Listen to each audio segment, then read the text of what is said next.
National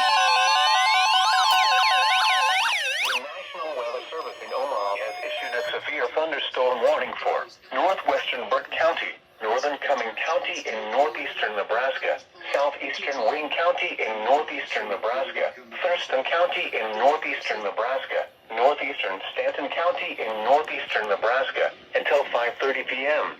Okay, that. At 4:47 p.m., severe thunderstorms were located along a line extending from 2 miles north of Allen to 6 miles southeast of Woodside, moving southeast at 35 miles per hour.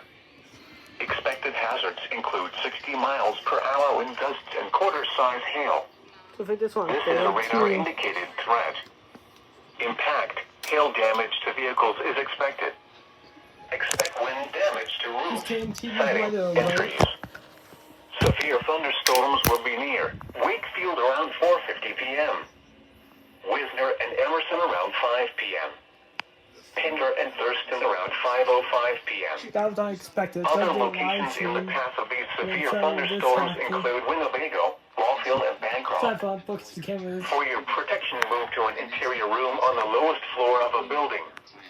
Repeating, a severe thunderstorm warning has been issued until 5:30 p.m. for the following counties in Nebraska: Burt,